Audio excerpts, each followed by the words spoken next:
James Eugene Carrey was born on January 17, 1962, in Newmarket, Ontario, Canada. He was the youngest of 4 children. His father, Percy, was a saxophone player and an accountant. His mother was a homemaker who had chronic health problems. When Carrey was a teenager, his father lost his job. The family moved to Scarborough and took janitorial shifts at a factory. That job did not work out. They packed into a Volkswagen camper van and lived in it. That was not a metaphor.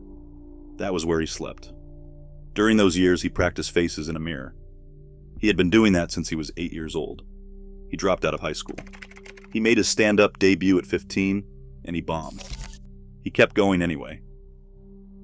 By 1979, he was in Los Angeles. With nothing but an act, he was still building. He opened for Rodney Dangerfield. He landed a spot on In Living Color in 1990. Then, 1994 happened. Ace Ventura, The Mask, and Dumb and Dumber became 3 box office hits in a single calendar year. He became the first comedian in Hollywood history to command $20 million in an upfront salary. The kid who slept in a camper van became one of the most commercially successful actors on the planet. What came next is where the story gets complicated. And that complication never fully resolved, right up to a stage in Paris in February 2026 when the internet watched him appear and refused to believe their own eyes. The 3 times Hollywood said no. Jim Carrey spent the late 1990s doing something unusual for a man at the height of his commercial power.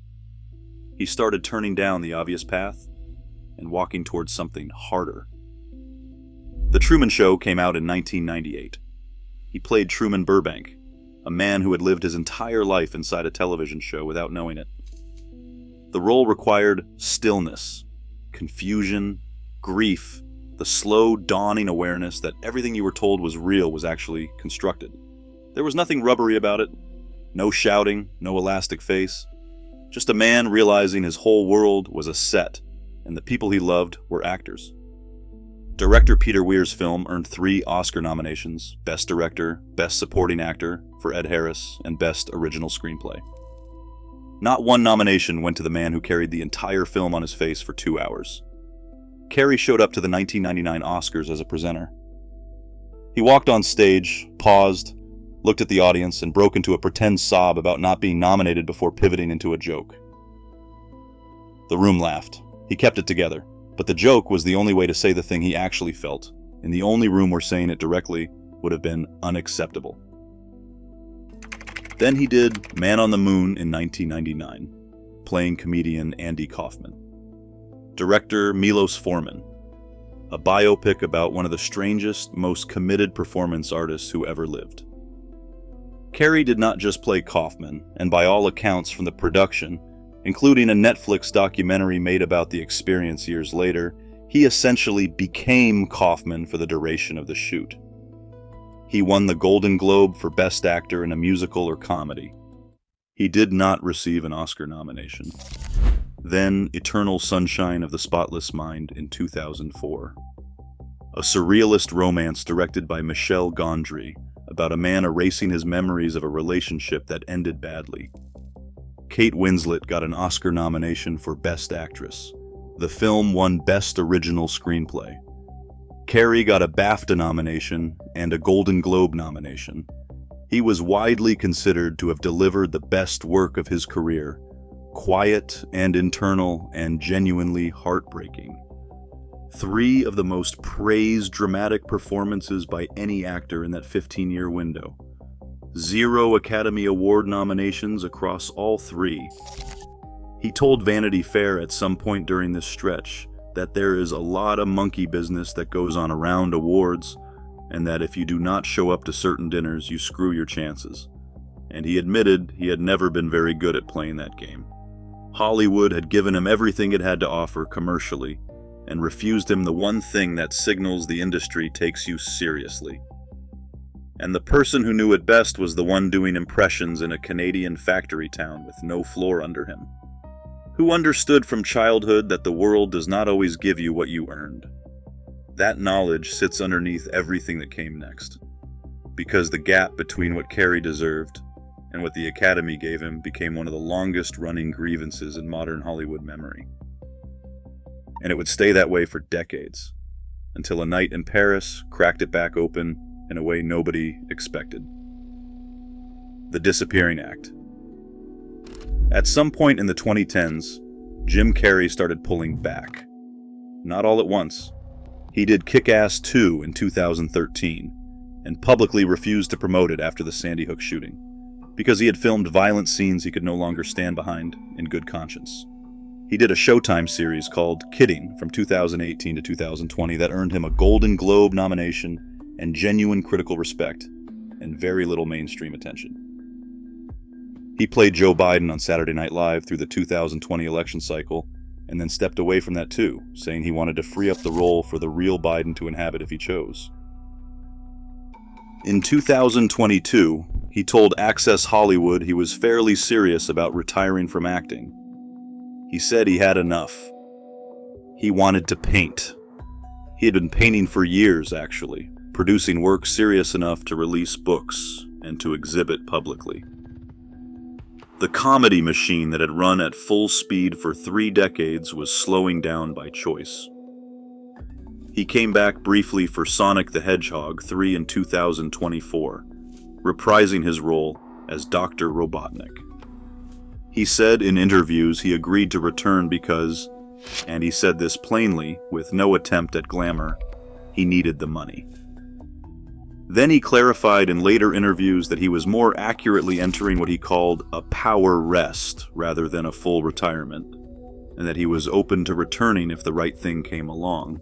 By early 2026, his last confirmed major public appearance before Paris had been at the Rock and Roll Hall of Fame induction ceremony, where he introduced Soundgarden before their induction. A brief appearance, a gracious one. Then back to wherever he goes when he is not in public.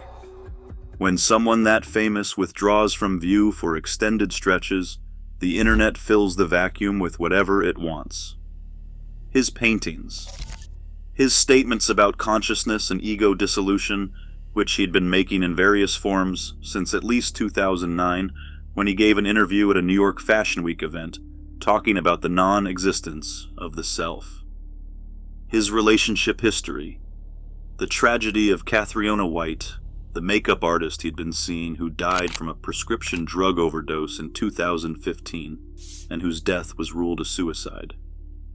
His age, his face, the face that had been the instrument of everything, the thing that made him a star, the thing that got him the dramatic roles, the thing the critics wrote about, the thing the Academy somehow never formally recognized, was going to be the thing that made the Paris story explode. But before the conspiracy theories started, before the internet decided he looked different enough to be someone else entirely, there was actually a rather beautiful moment happening on a stage in France that most people outside Paris did not know about until the noise began. Before we move on, if you're enjoying this analysis, please consider subscribing. It helps the channel tremendously. Paris and the Honorary César, February 26, 2026. The 51st César Awards ceremony at l'Olympia Bruno Cocatrix Theatre in Paris. The Césars are the French equivalent of the Academy Awards. Every year they give an honorary award, the César d'honneur, to a figure from world cinema. Previous recipients include Julia Roberts in 2025, Christopher Nolan in 2024, David Fincher in 2023, Cate Blanchett in 2022, and George Clooney in 2017. Jim Carrey had been selected to receive it this year. The general delegate of the Césars, Gregory Collier, later told Variety that the invitation had been extended the previous summer, and that 8 months of ongoing, constructive discussions had followed. Carrey had been extremely touched by the invitation from the outset. He had worked on his acceptance speech in French for months, calling Collier to check the exact pronunciation of specific words. He arrived in Paris with his partner, a woman named Min Ah. That was a relationship he had not confirmed publicly before that night. He arrived alongside his daughter Jane, his grandson Jackson, and 12 close friends and family members. His longtime publicist accompanied him. Michel Gondry, the director who made Eternal Sunshine of the Spotless Mind with him, was in the room. They were, by all accounts, delighted to see each other, The host of the ceremony opened the show with a full musical number wearing the iconic yellow suit from The Mask and impersonating Carrey for an extended, loving tribute. French stars who had grown up watching him lined up to say what his work had meant to them. Emmanuel Courtil, who has been the official French voice of Jim Carrey in dubbing for decades, got on stage and publicly begged him not to leave the profession. Then Carrey stood up to speak. In French. With an accent. With obvious effort and obvious care. He traced his ancestry back to France, noting that roughly 300 years ago, his great-great-great-great-grandfather Marc-François Carrey had left the port city of Saint-Malo for Canada, and that here, generations later, the line had come back. He thanked his daughter Jane. He thanked his grandson Jackson. He publicly acknowledged Minna for the first time by name, calling her his sublime companion.